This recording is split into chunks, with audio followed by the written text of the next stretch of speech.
रेवाड़ी के model town स्थित बाल भवन में चल रही डिस्ट्रिक्ट लाइब्रेरी का बिजली और पानी का कनेक्शन काट दिया गया है, जिस कारण लाइब्रेरी में अंधेरा छाया हुआ है। बिजली का बिल अदा नहीं करने के चलते पिछले 10 दिनों से बिजली और पानी की सप्लाई नहीं है, जिस कारण यहां आने वाले पाठक सदस्य और विद्यार्थी अंधेरे में पढ़ने को मजबूर हैं। यहाँ कार्यरत कर्मचारी सुरेंद्र, हेमंत और चंद्रकांत आदि की माने तो 20 नवंबर को जिला पुस्तकालय का बिजली का कनेक्शन बाल भवन की ओर से काट दिया गया, जिस कारण 10 दिनों से स्टाफ और यहाँ आने वाले पाठकों को परेशानी का सामना करना पड़ रहा है। यहाँ पढ़ने आने वाले पाठकों तथा बबीता आदि विद्यार्थियों का कहना है कि वे कंपटीशन की तैयारी कर रहे हैं और लाइब्रेरी में बिल्कुल अंधेरा पसरा हुआ है, तो ऐसे में उन्हें पढ़ाई करने में काफी कठिनाइयों का सामना करना पड़ रहा है। पहले तो पूरी लाइब्रेरी का बिजली कनेक्शन काट दिया गया था, लेकिन बाद में जिला बाल कल्याण अधिकारी की ओर से बच्चों के भविष्य को देखते हुए रीडिंग रूम में 2 लाइट एक्सटेंशन बोर्ड लगाकर चालू कर दी गई, लेकिन 2 लाइटों में पढ़ना नाकाफी है और अंधेरे के कारण स्टाफ और विद्यार्थियों को किताबें ढूंढने में भी काफी परेशानी होती है। इतना ही नहीं, ये लाइब्रेरी काफी छोटी है और बाल भवन की बिल्डिंग में किराए के कमरों में चल रही है। काफी लंबे समय से बाल भवन को दूसरी जगह शिफ्ट करने की योजना भी बनाई गई, लेकिन अभी तक सिरे नहीं चढ़ी। उल्लेखनीय है कि वर्ष 2018 में सीएम ने जिला पुस्तकालय के लिए नया भवन बनाने की घोषणा की थी, लेकिन अभी तक जमीन की प्रक्रिया पूरी नहीं हो सकी है। यहाँ आपको बता दें कि इस जिला पुस्तकालय में विद्यार्थियों के पढ़ने के लिए करीब विभिन्न प्रतियोगी परीक्षाओं के लिए साथ साथ 20,000 के करीब ज्ञान उपयोगी पुस्तकें और शिक्षण सामग्री है। इन पुस्तकों को रखने के लिए पर्याप्त रैक और अलमारी भी नहीं है। रीडिंग रूम में भी काफी कम स्पेस है। आपको बता दें कि जिला मुख्यालय पर वर्ष 1984 में खोला गया जिला पुस्तकालय आज भी मॉडल टाउन स्थित बाल भवन में उधार के एक हॉल में चल रहा है। समय के अनुसार आजीवन सदस्य बढ़कर 1000 हो गए हैं, लेकिन पुस्तकालय में 60 सदस्यों के बैठने की भी जगह नहीं है। पुस्तकालय में सुविधा ना के बराबर है, किताबें तक रखने के लिए जगह कम पड़ रही है। इसे अधिकारियों का सुस्त रवैया कहें या फिर कुछ और कि प्रदेश के 19 जिलों में आधुनिक पुस्तकालय बनकर तैयार हो गए हैं, लेकिन रेवाड़ी में अभी तक जमीन नहीं मिली। वहीं जब इस बारे में लाइब्रेरी के इंचार्ज सत्यदेव शर्मा से बात की गई तो उन्होंने बताया कि 1987 से जिला पुस्तकालय बाल भवन में किराए पर चल रहा है। उस समय 400 रुपए किराया था, आज इसका 4000 रुपए किराया हो गया है। बजट बहुत कम आता है, इसलिए किराया दे पाना भी मुश्किल हो रहा है, जिस कारण ये समस्या पेश आ रही है। जैसे जैसे बजट आएगा वैसे वैसे इसका भुगतान कर दिया जाएगा। रही बात बिजली पानी कनेक्शन की, बिजली का बिल बाल भवन की ओर से सब मीटर से देने की बजाय मन मर्जी से बना दिया गया है, जिस कारण काफी बिल होने के चलते भुगतान में परेशानी आ रही है। हालांकि विभाग की ओर से 40,000 का बजट भी आया है, लेकिन कुछ तकनीकी खामियों के कारण बिल भुगतान में दिक्कतें आ रही है। इस बारे में विभाग में जिला उपायुक्त और महाविद्यालय प्राचार्य कम डीडीओ को अवगत करवा दिया गया है। उम्मीद है कि जल्द ही बिजली कनेक्शन जोड़ दिया जाएगा। यहाँ पर एक तो लाइट नहीं है और नाम सचिन है मेरा, और लाइट भी नहीं, सीट भी नहीं मिलती यहाँ पर बच्चों को बैठने के लिए।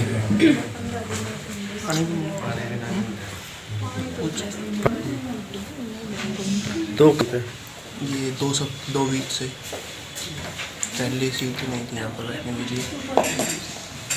तो हाँ, यही लगता है फिर अब सबको हो रही है। एक तो लाइट आ जाए और जो ये कम सीट है यहाँ पे, और गर्मियों में पानी भी नहीं होता सर। मैं आपका रमेश, क्या कहना चाहोगे? सर यही कि मतलब गर्मियों में सर बहुत ज़्यादा दिक्कत होती थी, पानी तो होता ही नहीं था।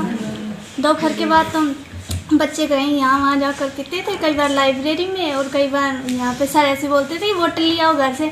अब बोतल तो दोपहर तक ही चलेगी ना, और लाइब्रेरी में कभी आते थे तो सीट मिलती थी, नहीं मिलती थी। कभी सर कहते थे यहाँ से ले लो, यहाँ पे बैठ जाओ, वहाँ पे बैठ जाओ।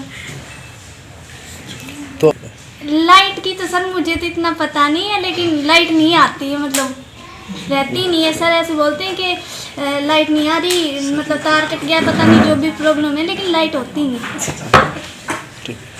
यहाँ पे है ना, मतलब बहुत ज़्यादा शोर आता है, जैसे कोई भी आता है ना तो इतनी तेज बातें होती हैं, तो मतलब थोड़ा डिस्टर्बेंस तो होता ही है। सर मेरा नाम बबीता है और मैं यही कहना चाहूँगी कि सबसे मेन दिक्कत तो अभी लाइट की आ रही है, क्योंकि यहाँ पे लाइट काट दी हमारी, और बच्चों का भी सभी का एग्ज़ाम है, एस्टेट का भी है, और उस पानी की दिक्कत है। पानी का भी कनेक्शन लाइट की वजह से ही होता था, वो भी कट गया हमारा। अब सर्दी हो चाहिए, गर्मियों पानी तो ज़रूरी चाहिए, एक बोतल से कोई ना पूरा दिन चल जाएगा काम। इसलिए अभी सभी बच्चों के पेपर चल रहे हैं और लाइट की वजह से बड़ी मुश्किल से ये 2 लाइट बुलवा के और तब ये 2 लाइट का कनेक्शन कराया है। पूरा दिन पढ़ते हैं तो आँखों में दिक्कत भी होती है। और यहाँ पे जो हॉल की दिक्कत है ये भी बहुत बड़ी दिक्कत है।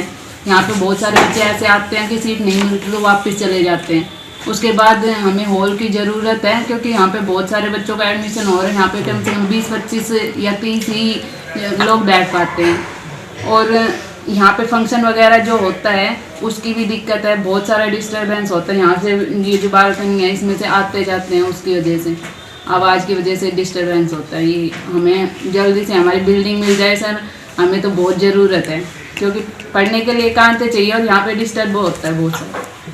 लाइट भी कटी हुई है, उसकी वजह से बहुत दिक्कत आ रही है। मेन प्रॉब्लम तो अभी यही है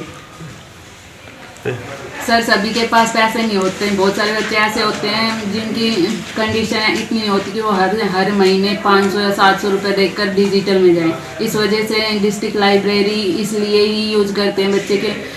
हम भाई एक बार एडमिशन हो जाए तो हम कभी तक जब तक हम तैयारी कर सकते हैं तो उसका यूज कर सकते हैं। हाँ, बुक्स तो हमें मिल जाते हैं लेकिन निकालने में भी दिक्कत आएगी क्योंकि लाइट नहीं है तो देखेंगे कहाँ से। लाइब्रेरी जो डिस्ट्रिक्ट लाइब्रेरी रेवाड़ी है वो काफ़ी वर्षों से लगभग 1987 से पहले चली आ रही है यहाँ पर, और हमने किराए पे लिया था इसको। और उस वक्त इसका किराया 400 रुपये था। उसके बाद इसका इन्होंने किराया बढ़ाते बढ़ाते फिर 4100 रुपये किया, और अब इतना ज़्यादा बढ़ा दिया कि जितना बजट गवर्नमेंट देती नहीं है और किराया ज़्यादा हो गया। तो इस कारण से ये समस्या आ रही है, लेकिन जैसे ही बजट आता जाएगा हम इनका भुगतान कर देंगे। हाँ, इन्होंने बिजली की इलेक्ट्रिसिटी की जो लाइन थी वो डिस्कनेक्ट कर दी। हमारा सब मीटर लगा हुआ है और हम इनको बार बार कहते रहे कि हमारा बिल सब मीटर के हिसाब से ही दे दो, लेकिन ये अपनी मनमर्जी से और पर मंथ के हिसाब से और उसको सुधार कर ही नहीं रहे, जिसके कारण बिल भुगतान करने में दिक्कत आ रही है। हमने विभाग से लिख दिया है कि हमें बिजली बिल के भुगतान के लिए बजट की आवश्यकता है। उन्होंने 40,000 रुपये हमें भेजे भी हैं, लेकिन इन्होंने अपना अकाउंट चेंज कर दिया और जो यूपीएस कोड है वो गलत देने के कारण और उसमें अब संशोधन किया गया है, तो अब वो 40,000 रुपये इनको भुगतान हो जाएगा। लेकिन अब जो समस्या आ रही है वो बच्चों की ये आ रही है कि किताबें देखने के अंदर अलमारियों के अंदर लाइट है नहीं, अंधेरा रहता है, जिससे कोई भी पाठक ठीक ढंग से किताब पढ़ नहीं सकता और ना ही ढूंढ सकता है। अब उनको कई बार कह भी दिया है, उपायुक्त महोदय को भी इस बारे में हमने अवगत करा दिया है कि हमारी इलेक्ट्रिसिटी प्रॉपर ढंग से जोड़ी जाए, ताकि जो है पाठक और जो पुस्तकालय का कार्य है वो ठीक ढंग से चल सके। ये 20 तारीख को डिस्कनेक्ट की गई थी और तब से फिर इन्होंने एक बार ये कहा कि हम आपकी 2 ट्यूबलाइट, ये कल आए थे इनके, और वो 2 ट्यूबलाइट छात्रों के ऊपर जहाँ रीडिंग रूम है वहाँ पर 2 ट्यूबलाइट चालू कर दी है। इससे पूरा समाधान नहीं हुआ, जबकि हमारा सब मीटर लगा हुआ है तो उसी में ही क्यों नहीं जोड़ा इन्होंने। तो जिसके कारण छात्रों को और भी किताबें भी सर्च करनी पड़ती है। अखबार में इतना वो दिखाई नहीं देता जितने कि वो सफिशिएंट नहीं है वो लाइट। काफ़ी जो है अब परीक्षाओं के लिए खूब तैयारी कर रहे हैं, लेकिन ये इसकी तरफ ध्यान नहीं दे रहे। हमने बार बार अपने विभाग को भी सूचित किया है। खबरनामा हरियाणा के लिए रेवाड़ी से राजेश शर्मा की रिपोर्ट।